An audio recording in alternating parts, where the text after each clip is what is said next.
it's messing me up.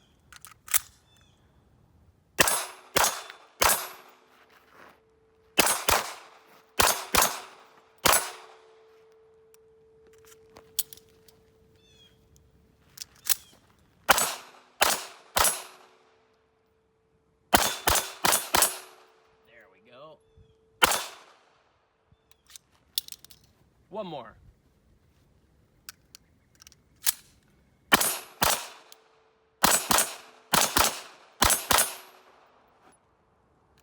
Not bad. I love the Makarov. Hello friends, it's time for us to take another look at the Makarov. Do you want all of your guns to be cool? Do you value coolness over practicality sometimes? Maybe most of the time? That is totally okay. Me too. That's why I love the Makarov. What is cooler than the Makarov? But we can hopefully agree that the Makarov has some design elements that, while sensible for the USSR in the years directly after the Great Patriotic War, these design elements are now archaic and inconvenient. What can we do to fix these problems? Also, we're going to discuss, as we always do, some larger issues with the gun community through the Makarov. I tried to do this in every video to some degree. In this case, we're going to talk about the common opinion that older guns are completely ineffective and aren't at all viable defensive options. Are they less viable? Well, compared to modern options, oh yes, very much less. But they still perform the function that they did whenever they were first built, 70 years ago in this case. They're still functional guns, and that can't be entirely discounted. At the other end of the spectrum are the apologists, irritated that I pointed out how slow the Heal magazine release is or how heavy and dense the gun feels. Listen, don't be silly. This gun is far slower than a Glock 43X or a P365 or a Glock 19 or a P30SK or just list 9mm autos that one might carry. For a variety of reasons, this gun from 70 years ago struggles to compete with a gun designed in the last decade or two. You can't be mad about that. Don't let emotion and attachment get in the way. But enough of that for now. We'll get there. So first, what does the Makarov do well? You're considering this whole experiment because you think this gun is super cool. That's really the only reason you'd give it a whirl. Makarovs are no longer cheap. You can't snag one for $200 when you're 23 and broke but still need a gun at home like you used to could. But the Makarov is almost too cool. That's why you're here. That's why we're both here. But we do have to accept that value is no longer in the equation. Well, the Makarov is very slim, especially with the stock grips. This is a delightfully small gun for a service pistol. Here it is next to this HKP-30. The Makarov is far smaller and slimmer, but the Makarov weighs 3 or 4 ounces more than this gun. The Makarov has a great trigger. The double action is smooth. Actually, let's just look at the trigger. The double action is smooth, and the single action has a rolling break with a pretty short reset. They take a while to break in, and this seems to noticeably reduce the pull weight. But they're pretty damn smooth from day one. And most of the ones that we're buying are somewhat used. In my case, this one was barely used when I got it. This one was quite used. And by the way, both of these came from the Mosin crate. If you're looking for surplus, that's the spot. He'll do you right. Alden always lists stuff in the actual condition that it is in rather than an optimistic condition that will disappoint you when the gun actually arrives. By the way, I have no affiliation with the Mosin crate. He doesn't give me a discount or free stuff or anything. I pay full price for all my guns just like everybody else. I just really like Alden and I love pretty much everything the Mosin crate sells. The slide release is fantastic. Though getting the magazine out with the Heal release takes a fucking year. Getting the next mag in is a breeze. If you introduce a new magazine into the gun with a little emphasis, it will almost always close the slide automatically. But then the slide release itself, it's big and friendly and easy to hit with either thumb.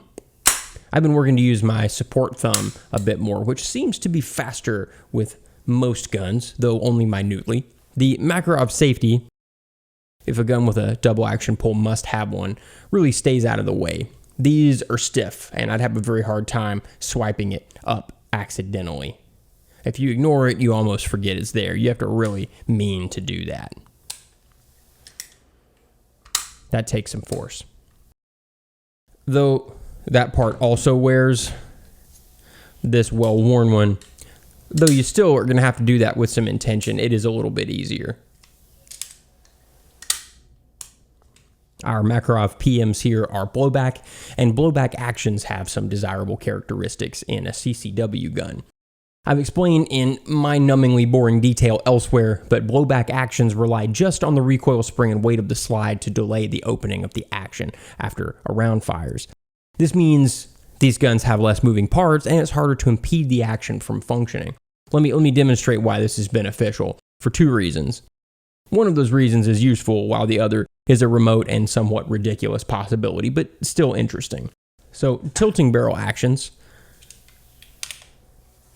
see that barrel tilt downward, are easier to limp wrist and are more likely to malfunction in weird conditions.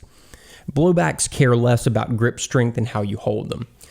So, that's point one. What was this remote possibility that I was mentioning? Well, if I take this HKP30, which has a Browning tilting barrel action, and I press it against the desk without a ton of effort, I can push the barrel and slide rearward together. This is the first part of the gun cycling. This locks up the action. And, in a way, that's good. It prevents out-of-battery detonation. But it also means that I'm pulling the trigger right now. Should you have to use the gun at very close range, it's easy for the gun's function to be impeded. An attacker might push the front of the gun away, or you might have to press the gun against your attacker while grappling, and that would prevent the gun from firing. A blowback gun won't have that problem. When we press the Makarov against the desk, it works. The barrel doesn't move. Only the slide does. You can press the muzzle against an object or attacker, and the gun will still not only fire, but it'll probably cycle as well.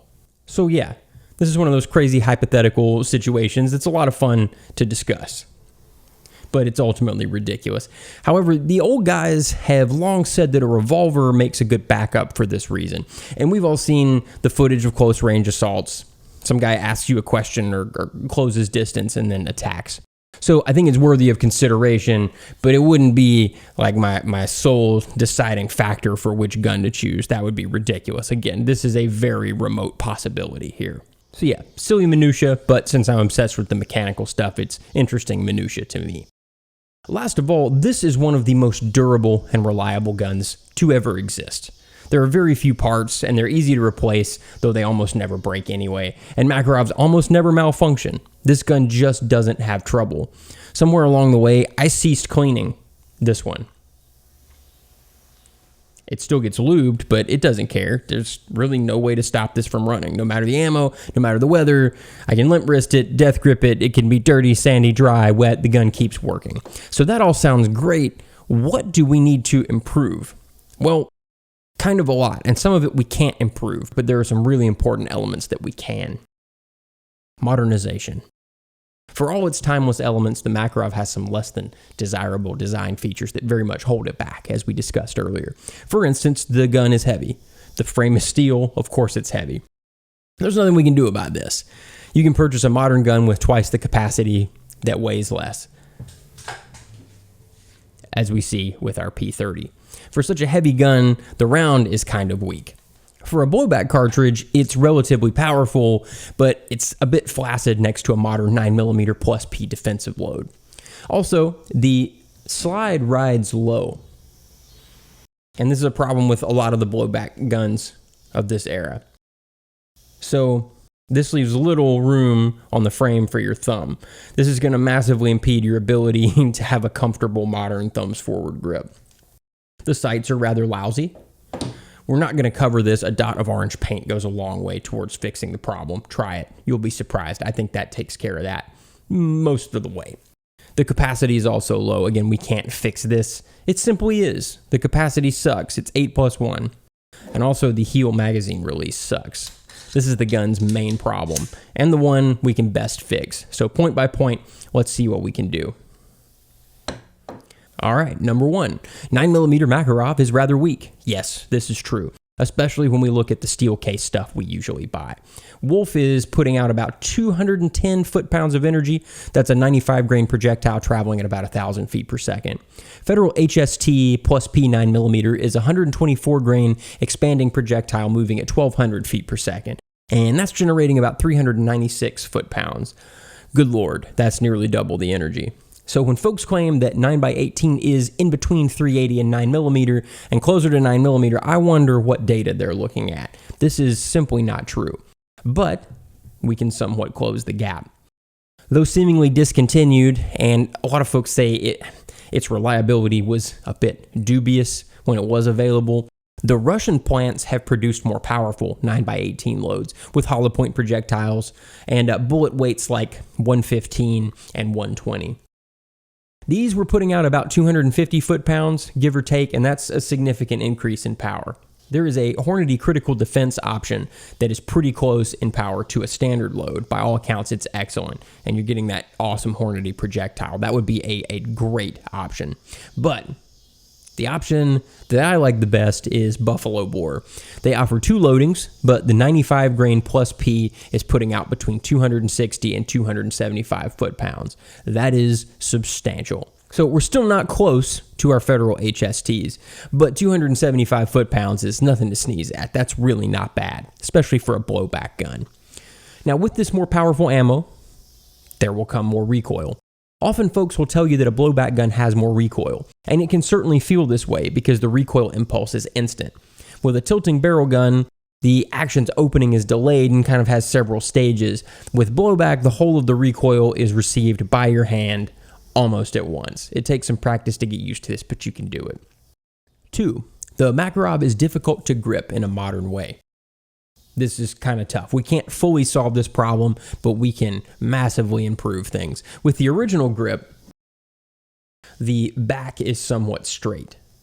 This places your dominant thumb in line with the safety and leaves a gap between the web of your hand and the gun using a thumb's forward grip. You can't see this, but you'll just have to take my word for it.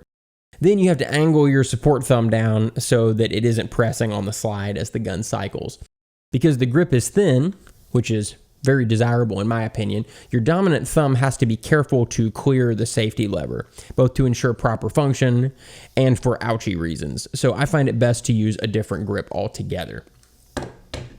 So for me personally, the grip technique that I switched to is a revolver crush grip. I mean, folks used to use this for automatics as well. We just usually use it with a revolver in 2021.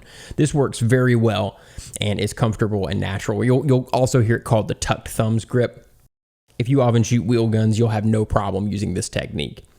But using the stock grip won't let us fix the problem with the heel magazine release. And not everyone can switch between grip techniques in this fashion. So we probably need to actually change this out for a new grip. This is going to get really confusing with me saying grip referring to the technique and grip referring to the actual grip. So I'm going to try to remember to say technique versus the grip. So these are the two available grip options that I'm aware of. The Fab Defense grip and the Dozor, I suppose, which is made in Russia. Let's put the Fab on the gun.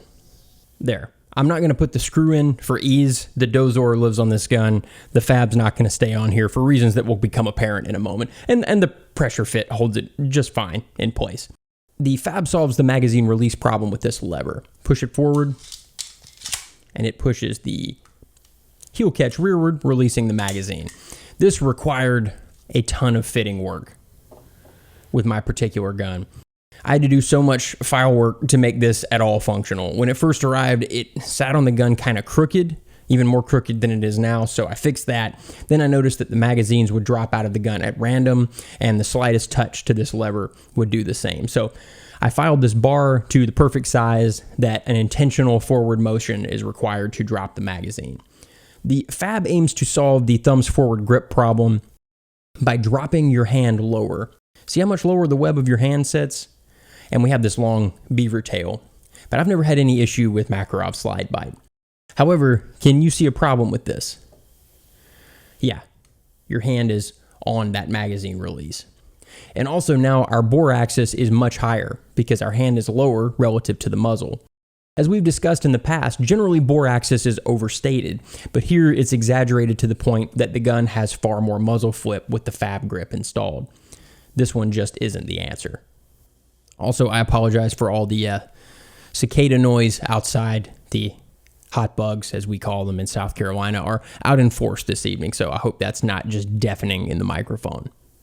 The Dozor is much better, if you don't mind waiting months for it to arrive from Russia in a very janky warped plastic clamshell that has been stapled closed, only for it to still explode into a million plastic shards during transit.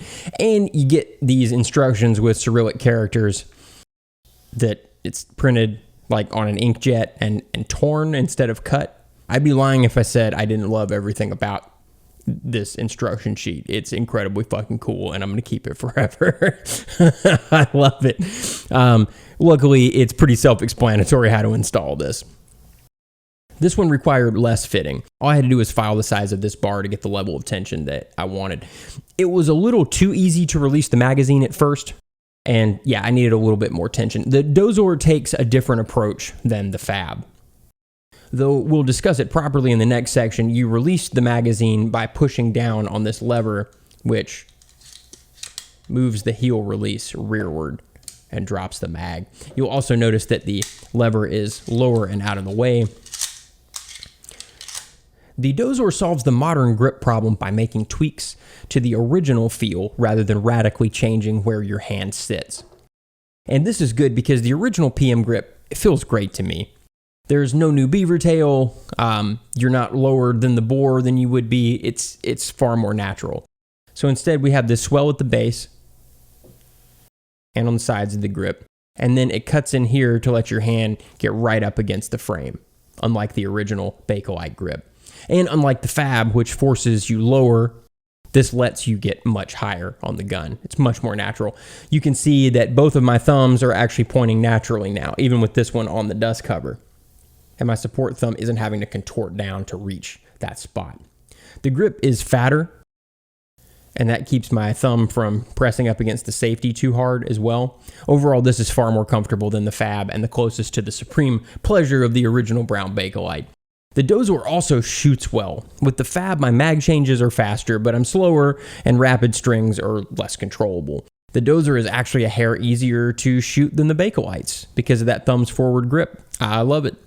The thickness kind of subtracts from the awesome thinness of the stock gun. Obviously, keep that in mind. That inherent girth will inherently make the gun harder to conceal, I guess, if that's your final goal with it.